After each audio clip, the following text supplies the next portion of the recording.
जांच के लिए आदेश हो गया है तो जांच जो है होना चाहिए। लेकिन दूर नहीं है कि अयोध्या में भी भव्य कृष्ण के मंदिर को उनके जन्म स्थान पर ही बनते हुए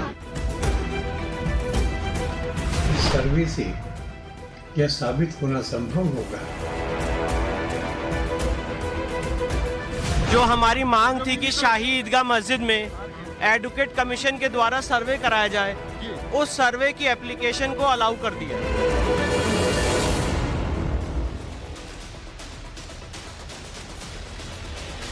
नमस्कार, आपके साथ मैं हूं विद्यानाथ झा और मैं मथुरा पहुंच गया हूं। सुबह मैं संसद के बाहर खड़ा था और शाम होते होते मुझे मथुरा पहुंचना पड़ा, क्योंकि धरती पुत्र का जो कार्यक्रम है उसका मकसद यही है कि जहां से भी बड़ी खबर होगी, जो भी बड़ी खबर होगी, वहां पहुंचकर वहां के लोगों से बात करेंगे, मेहमानों से बात करेंगे और आप तक एक एक खबर पहुंचाएंगे। तो मैं मथुरा पहुंच गया हूं, क्योंकि दोपहर होते होते मथुरा को लेकर, कृष्ण जन्मभूमि को लेकर कोर्ट की तरफ से, इलाहाबाद कोर्ट की तरफ से बड़ा फैसला आ गया और कोर्ट ने कहा कि जिस तरह बनारस में, काशी में मस्जिद का वहां पर सर्वे करवाया गया, ठीक उसी तरीके से यहां शाही मस्जिद का भी सर्वे कराया जाएगा।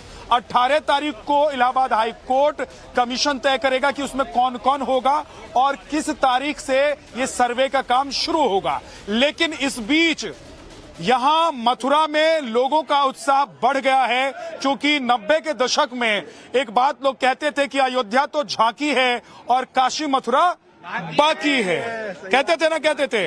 लेकिन उस जमाने में किसी को भरोसा नहीं होता था। किस किस को भरोसा होता था जरा बताओ? नहीं होता होगा, क्योंकि उस जमाने वाले लोग ही बहुत कम होंगे। आप लोग उस जमाने वाले हैं, हाँ। तो लेकिन अभी ये सब चीजें चरितार्थ हो रही हैं। अयोध्या की जो झांकी है वो अब देखिए राम मंदिर के तौर पर आपके सामने 22 तारीख को प्राण प्रतिष्ठा का कार्यक्रम रखा गया है, वो कार्यक्रम हो जाएगा। उसके बाद बनारस में क्या चल रहा है, काशी में क्या चल रहा है, सर्वे का काम वो आपको पता ही है। लेकिन अब मथुरा में भी ऐसा हो जाएगा। तो मथुरा में दरअसल 1968 में जो समझौता हुआ था, जरा जड़ से आप समझिए इसको। दो चीजों को समझना बहुत जरूरी है। एक ये कि श्री कृष्ण जन्मभूमि ट्रस्ट है और दूसरा ये कि श्री कृष्ण जन्मभूमि सेवा संस्थान है। ये दो चीजें हैं, इसको अलग अलग समझ लीजिए अच्छे से, अगर इस पूरे विवाद को आप समझना चाहते हैं। तो श्री कृष्ण जन्मभूमि सेवा संस्थान जो है उसके साथ 68 में मस्जिद का समझौता करा दिया गया। अब देखिए मस्जिद कौन कहा, ये गया आरोप ये लगा कि ये तो जबरन भूमि पर कब्जा करके बैठे हुए थे। श्री कृष्ण की जो जन्मभूमि है जहां पर वो अवतरित हुए थे, वहां पर मस्जिद के मालिकान जो है कब्जा करके बैठे हुए थे। दूसरी तरफ एक संस्था बनाई गई और उस संस्था को कोई लीगल राइट नहीं, यानी कि कोई कानूनी उसके पास अधिकार नहीं, लेकिन दोनों का समझौता करा दिया गया। अब हुआ ये ऐसे जैसे कि समझिए कि मेरा मकान नहीं, आप किराएदार आए हैं, है ना, और तीसरा व्यक्ति एक कब्जा करने वाला है और मैंने कहा भाई आप दोनों जो है समझौता कर लीजिए। अब जिसकी जमीन है, जिसका घर है, वो है ही नहीं सीन में कहीं। यही हुआ कृष्ण जन्मभूमि के साथ। लेकिन उसके बाद अब जो बड़ा फैसला आया है उसके पीछे 18 ऐसे अपील, जिसके बाद इलाहाबाद हाई कोर्ट तक ये मामला पहुंचा और वहां से ये बड़ा फैसला है। शर्मा जी हमारे साथ हैं, दिनेश शर्मा जी। सर, क्योंकि आपने ये प्रण ले रखा है कि जब तक कृष्ण जन्मभूमि ट्रस्ट को नहीं मिल जाए, यानी कि मूल मालिक को नहीं मिल जाए, तब तक ना तो आप पैर में कुछ पहनेंगे ना आप अन्न खाएंगे। तो आज आप बहुत खुश होंगे। देखिए, आज तो हम बहुत खुश हैं, सभी सनातनी कृष्ण भक्त आज बहुत खुश हैं। माननीय न्यायालय द्वारा एक ऐतिहासिक फैसला दिया गया है। उसमें माननीय न्यायालय ने जो मुस्लिम पक्ष की जो अपील थी 7 Rule 11 की, उसको खारिज कर दिया है और माननीय न्यायालय ने एक आदेश दिया है कि ईदगाह मस्जिद का कोर्ट कमिश्नर नियुक्त करके एक सर्वे होगा। इस सर्वे से दूध का दूध, पानी का पानी अलग हो जाएगा। अब बहुत जल्द ही अधिकारी आएंगे और ईदगाह की सर्वे करेंगे। सर्वे में जितने भी ठाकुर जी कृष्ण मंदिर के जो प्राचीन साक्ष्य हैं, उन साक्ष्यों की रिपोर्ट बनाकर माननीय न्यायालय में जमा करेंगे, जिससे न्यायालय को फैसला देने में आसानी होगी। अब बहुत जल्दी अयोध्या की तरह मथुरा में भी भगवान श्री कृष्ण का भव्य मंदिर बनेगा। जी, लेकिन एक बात ये है, हमारे साथ महामंडलेश्वर धर्मेंद्र गिरी महाराज जी जुड़े हुए हैं। महाराज जी, एक बात यह है कि लोग कहने वाले ये भी कहते हैं कि कृष्ण जी का बड़ा सा मंदिर यहाँ पर है ही और ज्यादा जमीन जो है वो ट्रस्ट के अधीन है। फिर थोड़ी सी जमीन के लिए ये लड़ाई क्यों हिंदू और मुसलमान के बीच ये लड़ाई हो रही है? देखिए, जब भगवान श्री कृष्ण जी का जन्म हुआ था, जब भारत ही नहीं पूरे विश्व में एक भी मुसलमान नहीं था, तो उनके मूल जन्म स्थान पे ये कहना बहुत ही न्यायोचित नहीं होगा और ऐसी हम भावना सोच भी नहीं सकते हैं। अगर बात सनातनियों की करते हैं तो दर्जन भर से ज्यादा शताब्दी गुलामी का दौर रहा है। हम 2014 के बाद राम राज्य स्थापित होने के बाद सत्य की स्थापना होती आई है और हमने सत्य की आवाज उठाई। उसी का आज परिणाम है कि मथुरा पर जो फैसला आया है वो बहुत ही सौभाग्य की बात है और बहुत जल्द अंतिम फैसला, निर्णायक फैसला जो आएगा कि जन्मभूमि पर जो मूल स्थान है, जहां ठाकुर केशव देव जी महाराज का 353 साल पहले कट्टर शासक औरंगजेब ने मंदिर तोड़कर जो विवादित ढांचा खड़ा किया गया था, उसको ध्वस्त करके उनका भव्य मंदिर का निर्माण होगा। ठीक है, हमारे साथ संजय हरियाणा जी हैं। सर, आप भी याचिकाकर्ताओं में एक हैं, है ना? जी, मैं ये समझना चाहता हूं कि जब सब कुछ ठीक चल रहा है, लोग आ रहे हैं मंदिर में दर्शन कर रहे हैं, क्योंकि एक पक्ष ऐसा भी कहता है, तो फिर ये इतने सारे याचिकाकर्ता मिलकर कोर्ट में जाएं और जो एक जमीन है जहां पर मस्जिद है उसके बारे में बताएं कि वहां पर नीचे ऐसा क्या मिल जाएगा, ऐसी क्या आप लोगों को मतलब आप लोगों को लग रहा है, आशा है, उम्मीद है कि मिलने वाला है, जिसके लिए आप लोग 17 याचिकाएं लेकर पहुंच गए थे। भगवान आराध्य श्री कृष्ण जी का जन्म यही हुआ। 1944 में अखिल भारत हिंदू महासभा की ओर से इस जमीन को खरीदा गया। उसके उपरांत इस ट्रस्ट को सौंपा गया। ट्रस्ट को सौंपने के पश्चात जिनको मैनेजमेंट का अधिकार केवल दिया गया था, उनमें से एक पुजारी ने बिटवीन द पार्टी कंप्रोमाइज कर लिया और अवैध कब्जा बनने जिन्होंने किया था उनको सौंप दी वो जमीन। तो वो मालिक कैसे हो जाएंगे? आज मैं जमीन खरीदता हूँ या आप खरीदते हैं, तो क्या आप सर्वे की मांग आप लोगों ने क्यों की? सर्वे से क्या मिलेगा? करेंगे? भगवान श्री कृष्ण का जन्म जहाँ मूल गर्भगृह में हुआ वो स्थान वहाँ है जिसको हम हजारों सालों से कहते आ रहे हैं। तो हम अपने भगवान के आराध्य के उस मूल गर्भगृह को क्यों नहीं अपने पास में मांगेंगे? गर्भगृह पे एक विशाल भव्य मंदिर बने, यही हम सब लोगों की मांग है। और आज न्यायमूर्ति मयंक जैन जी ने जो आदेश दिया है, कमिश्नर महोदय आएंगे, दूध का दूध, पानी का पानी। ठीक है, 18 तारीख को कमिश्नर में कौन कौन होंगे वो तय हो जाएगा। लेकिन हमारे साथ दानिश कुरैशी भी जुड़ गए हैं, MIM के नेता हैं। दानिश भाई, आज आप भी खुश होंगे कि कम से कम सच बाहर आ जाएगा, जैसा कि हमने देखा कि काशी में आया, जैसा कि हमने देखा कि अयोध्या में आया, ठीक उसी तरीके से मथुरा में भी आ जाएगा। देखिए, मुझे लगता है कि ये खुश होने की जो आप बात कर रहे हैं, तो मेरा आपसे निवेदन है कि आप पक्षकार ना बने। जिसको खुशी हो, जिसको खुशी मिल रही है वो खुश हो जाए, जो फिक्रमंद है वो अपनी फिक्र। दानिश भाई सुनिए ना, खुश इसलिए होइए। देखिए, मैं इसलिए आपको खुश होने के लिए नहीं कह रहा हूं कि मैं लखनऊ में खड़ा हूं, मैं मथुरा में खड़ा हूं कि खुश होइए, मुस्कुराइए, आप लखनऊ में हैं, मैं वो नहीं कह रहा हूं आपको। मैं इसलिए कह रहा हूं कि सच जब भी बाहर आता है तो एक पत्रकार, एक अच्छा नागरिक होता है जो देश का, उसको खुशी होती है कि सच सामने आ गया। हर व्यक्ति को खुश होना चाहिए। आप भी खुश हो जाइए, थोड़ा सा मुस्कुराइए। ठीक है। अच्छा सुनिए, अब मैं आपको जवाब दूं। देखिए, दिक्कत क्या है कि दशकों पहले एक समझौता हो चुका, उस समझौते के अधीन वहां पर अब तक कोई विवाद नहीं था। ये विवाद शुरू करने से पहले अब तक कोई विवाद नहीं था। निर्विवादित बगल में नमाज भी होती है, मैंने ईदगाह में नमाज भी पढ़ी हुई है, और बगल में ही आप देखेंगे तो धार्मिक जो विधि चल रही है वो पूरे की पूरी चल रही है। बावजूद इसके जो शांति बहाली है पूरे मथुरा की, उसके अंदर में कहीं ना कहीं इस तरीके की बात करके जो फैलाना, मुझे लगता है कि ये हमारे लिए अच्छा नहीं है, देश की एकता और अखंडता के लिए अच्छा नहीं है। जो विवाद कभी नहीं थे, जो सॉर्ट आउट हो चुके बरसों पहले, उसके बाद आज आप फिर एक नई बात लेकर आ गए कि भाई अदालत में जो चीजें रखी गई वो गलत थी और अब सच हैं। ये चीजें जो हैं वो हर बार एक नई चीज जब लेकर आप आएंगे तो मुझे लगता है कि कहीं ना कहीं इनसे विवाद विकृत होता है। और जिस वजह से सुनिए, भाषण मत दीजिए दिनेश भाई, भाषण मत दीजिए। भाषण देने के लिए नहीं बुलाया मैंने आपको। आप बात कहें और सच्ची बात कहें तो ज्यादा अच्छा लगेगा। मेरी बात सुनिए। ऐसे बात करेंगे तो फिर अच्छी बात नहीं है ये। दानिश भाई, ना सुनने के लिए ही बुलाया है, लेकिन आप बोलते रहेंगे तो काम कैसे चलेगा? देखिए ना, बहुत सारे लोग यहाँ खड़े हैं, मैं कुछ सवाल पूछ रहा हूँ, उसका जवाब दीजिए। मैं ये कह रहा हूँ, आप इस बात से खुश हैं कि जिसका घर नहीं, सुन तो लीजिए आप। अरे मेरी बात सुनिए भाई, इतने क्यों परेशान हो रहे हैं दानिश भाई? मेरी बात तो सुनिए। मैं कह रहा हूं, जिसका घर नहीं, जिसने कब्जा कर लिया हो, उन दोनों के बीच समझौता हो गया हो, और जिसका घर हो उसको नहीं मिला हो, इससे आप खुश होंगे? आपके घर पर कोई कब्जा कर ले और कोई दूसरा किराए का आदमी मिलके उसके साथ समझौता कर ले तो आप खुश रहेंगे कि नहीं भैया चलिए दो चीजों में समझौता हो गया, अपना घर बचा या नहीं बचा, हमारे घर से हमें क्या लेना है? सुनिए मैं आपको जवाब दूं। आपके नव भारत में आपके जहां आपका डेस्क है उसके बगल में मैं अदालत का फैसला ला दूं, बगल में दफ्तर खुलवा कर दूं, 40 दशक से ज्यादा का वक्त गुजर जाए, उसके बाद आप जाके ये कहें कि भाई ये तो हमने नहीं दिया किसी और ने दे दिया, क्या ये आपके दिमाग से बात समझ लगती है आपको? मुझे ये समझा दीजिए कि इतने दशकों के बाद जो चीजें पक्षकारों के तौर पर एक दूसरे ने होता है कि भाई आपके पिताजी किसी जमीन के कब्जे को लेकर चुप बैठते हैं, लेकिन बेटा बड़ा होता है तो कहते हैं नहीं हमारी जमीन थी, उस जमीन पर हम अपना कब्जा वापस लेंगे। ऐसा होता है? अरे सिविल अदालतों में क्या चलता है 25-25 सालों तक, 35-35 सालों तक यही केस तो चलता है। क्या होता है? कैसी बात कर रहे हैं, कैसी बात कर रहे हैं? चलिए आपके पास मैं लौट कर आऊंगा। वकार भट्टी भी हमारे साथ जुड़ गए, मुझे लगता है उनको खुश होना चाहिए। दानिश भाई बने रहिए, मैं लौट कर आऊंगा। मैं लौट कर आता हूं आपके पास। वकार भट्टी हमारे साथ जुड़े हुए। वकार भाई आप तो कम से कम खुश होंगे कि जैसे कश्मीर से और जम्मू कश्मीर से 370 हटा, वहां पर अब देखिए चुनाव को लेकर तारीख आ गई है। उसी तरीके से अयोध्या में राम मंदिर का फैसला हुआ, काशी में सर्वे का फैसला हुआ, मथुरा में भी सर्वे का फैसला हो गया है।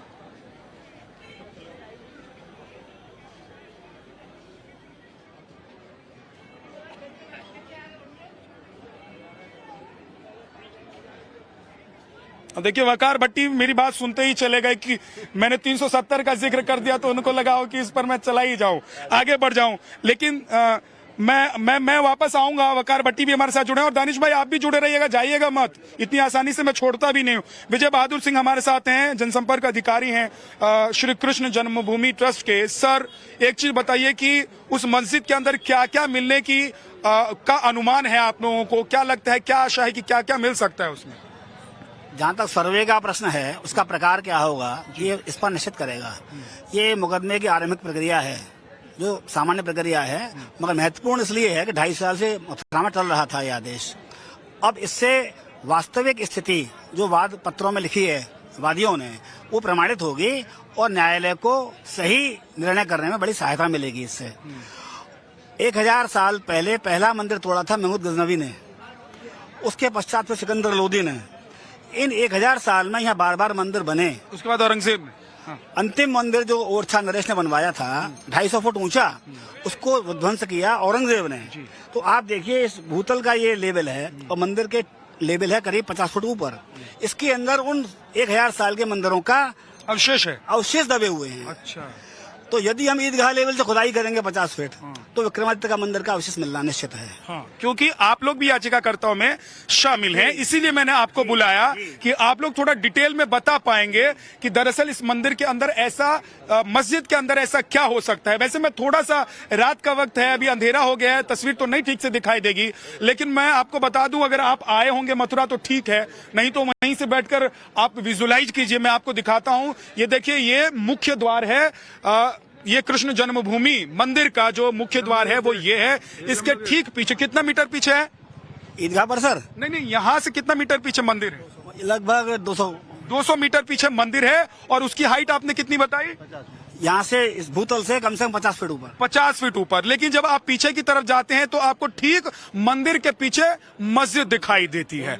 अब देखिए जो कृष्ण भक्त हैं, जो कृष्ण जन्मभूमि ट्रस्ट के साथ खड़े हैं, जिनको लगता है कि भाई जो मूल मालिक है कृष्ण जी, उसके मूल मालिक हैं, उन्हीं का जन्म हुआ था, उन्हीं की जमीन थी, तो उनके ट्रस्ट को वो जमीन लौटा दीजिए। उनका मानना यह है कि बगल में जहां पर मस्जिद बनाई गई है वहीं पर कृष्ण जी का जन्म हुआ था। यही मानते हैं आप लोग और इसीलिए पूरी लड़ाई है क्या? निश्चित तौर पर भगवान श्री कृष्ण का जन्म मूल गर्भगृह में हुआ, जिसकी एक बॉल इस मंदिर की ओर है, दूसरी बॉल उस ईदगाह।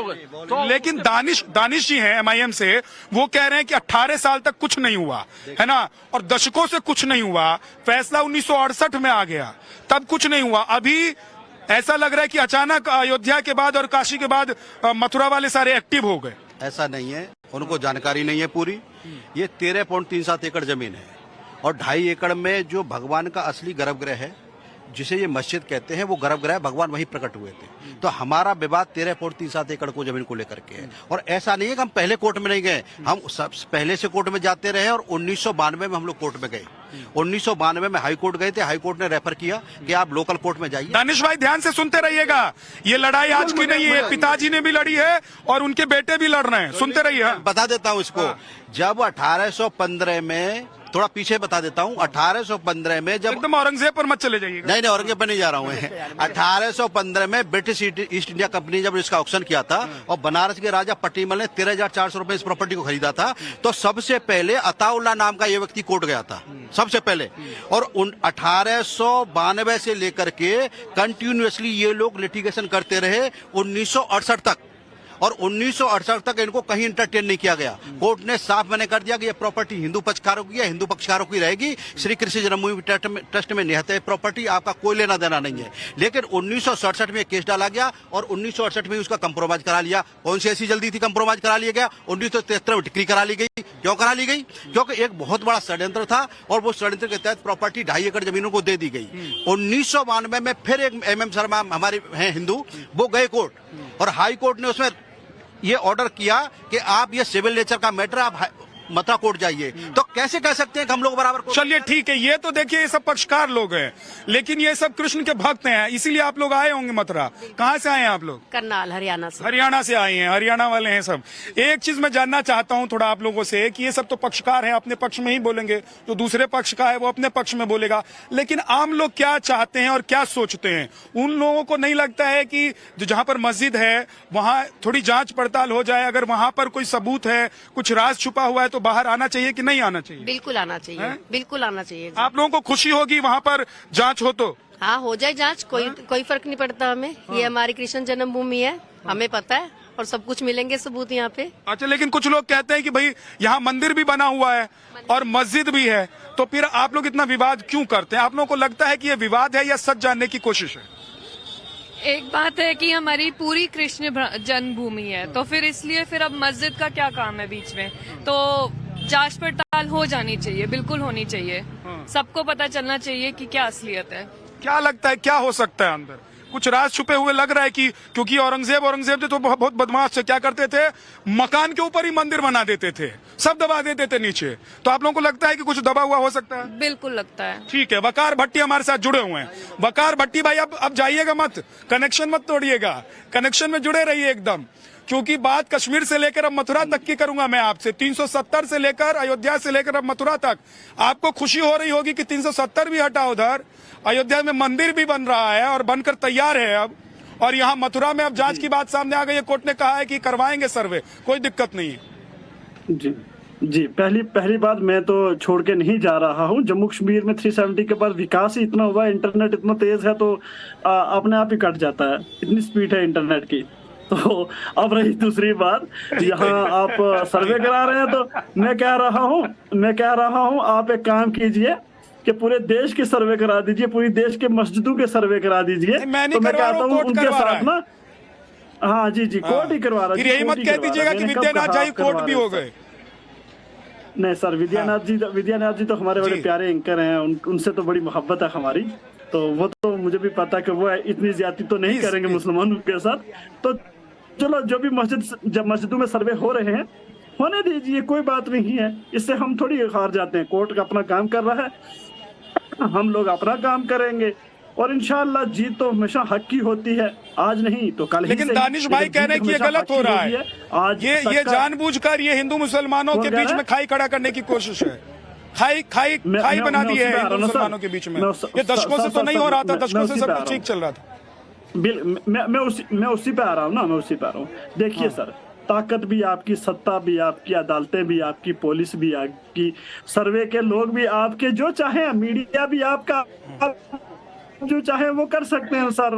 हम मजलूम कौम वाले से बात कर रहे हैं। ताली बजवा दूं यहाँ पर, बोलिए, यहाँ कश्मीर तक आवाज जाएगी। वकार भाई ताली बजवा देता हूँ आपका। सब कुछ हमारा और कश्मीर और हिंदुस्तान के पासपोर्ट पर कश्मीर की नागरिकता और हिंदुस्तान के पासपोर्ट पर दुनिया घूमे वकार भट्टी। ताली बजा दीजिए भाई, बजा दीजिए। ये वकार भट्टी है हमारे साथ। ये कह रहे हैं कि अदालत भी आपकी है, मीडिया भी आपकी, पुलिस भी आपकी, सरकार भी आपकी, तो भाई साहब आपका कुछ नहीं है वकार भट्टी भाई, सर मेरा तो है ना, पासपोर्ट सर भी मेरे- छोड़ मेरे दीजिए, पास है कहिए ना। कि हमको पासपोर्ट हमारा भी है नहीं सर, चाहिए, अल्लाह की दुनिया जात में कहीं है नहीं हमारे जाऊंगा लिए, मैं। हाँ सर अल्लाह की जात है हमारे लिए, अल्लाह की जात बहुत बड़ी है। हाँ, अल्लाह की जात बहुत बड़ी है सर, वो जो दुनिया को चलाती है। तो अल्लाह से अल्लाह ताला, अरे अल्लाह ताला या है। हमारे कृष्ण जी पासपोर्ट थोड़ी ना बनवा के भेजेंगे, यहाँ की सरकार बनवाएगी। चलो जी, कृष्ण जी हो या सवाल राम की जी हो, बात हम करते सबका हैं। एहतराम करते हैं। चलिए, सर, बहुत आप भी बहुत थोड़ा शुक्रिया। एहतराम कर लीजिए, बेहतर होगा हिंदू मुसलमान के भाईचारे के लिए। बहुत बहुत शुक्रिया, बहुत बहुत शुक्रिया दानिश भाई आपका, बकार भाई आपका, और आप सभी लोगों का भी बहुत बहुत शुक्रिया। तो देखिए 18 तारीख को ये तय हो जाएगा कि कमीशन के अंदर कौन कौन लोग होंगे, कितनी तारीख से ये सर्वे का काम होगा। लेकिन जैसा कि 90 के दशक में कहा जा रहा था कि अयोध्या और काशी के बाद मथुरा की बारी आएगी, तो बारी आ गई। नमस्कार, अब देखते रहिए नवभारत।